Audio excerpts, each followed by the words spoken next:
25 मई को हरियाणा में लोकसभा चुनाव होने हैं, जिसे लेकर सभी पार्टियों के प्रत्याशी अपने अपने चुनाव में तेजी ला रहे हैं।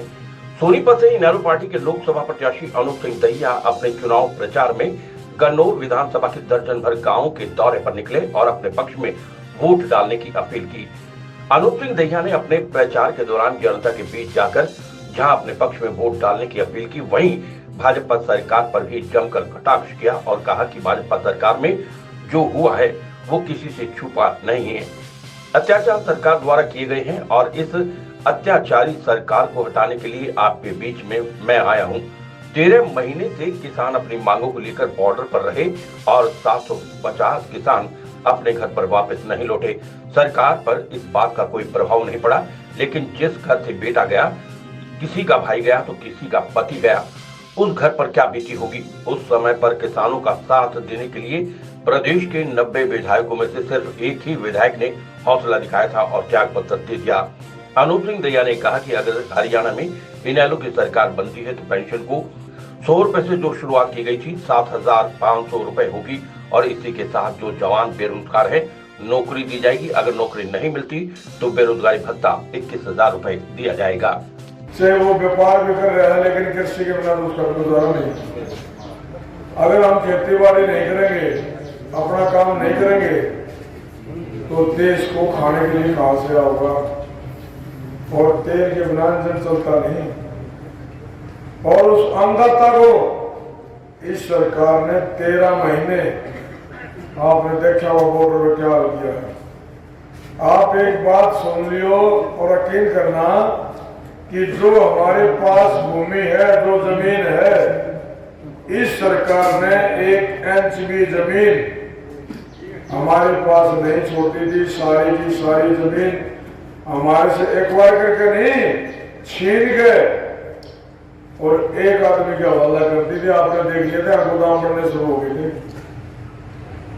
कुछ बीच में तुम ले लो और फिर मैं कर दूंगा इस काम में। ये भाजपा सरकार का पूरा परिप्लान था कि जितनी भी भूमि है किसी के पास एक इंच मत छोड़ो, ना भूमि छोड़ो और ना उसके पास कोई पावर अधिकार छोड़ो। फिर किस जाएंगे? ऐसा काम नहीं, हमारे पास जमीन रहनी थी और ना ही कोई हमारे पास अधिकार रहना था। समझ गए इस बात में? फिर हमारी हालत क्या होनी, जो भी समझ गए हुए आपने। फिर हम जो है, अरे भाई पशुओं का भी कोई अधिकार है, वो भी अपनी खोर में चला जाता है। हमारे पास तो वह खोर भी नहीं रहनी थी। जितनी भी जमीन थी वो सारी चली जानी थी। उस जमीन का बचाव करने के लिए वो किसान भाई 13 महीने हमारे जो है ना जीटी रोड पे अटक खड़े रहे, वहीं रुके रहे। अगर वो बीच में उठ जाते तो सभी आदमी भूमिहीन हो जाते और उनमें से 750 आदमी मारे गए। वो 750 आदमी सरकार के लिए तो कुछ नहीं है, लेकिन जब उनकी डेड बॉडी उनके घर पहुंची, उसकी मां से पूछो जिसकी गोद सोनी होगी, उसकी पत्नी से पूछो जिसका माथे का सिंदूर मिट गया तो विधवा होगी, उन बच्चों से पूछो जो बच्चे अनाथ हो गए, उस बहन से पूछो जिसका भाई चला गया, उस बाप से पूछो जिसका बुढ़ापे का सहारा चला गया। सरकार के लिए चाहे कुछ भी नहीं हो, लेकिन उस 750 घरों के चिराग बुझाने का काम ही सरकार ने किया है। इस सरकार ने क्या नहीं किया? उधर दिल्ली में हमारी बहनें, महिला पहलवान कहते हैं बेटी बचाओ बेटी पढ़ाओ, लेकिन वहां से बेटी घिसड़ाओ का नारा चल रहा था। चल रहा था, नहीं चल रहा था? ये नारा कब देखे ने, बेटी घिसड़ाओ।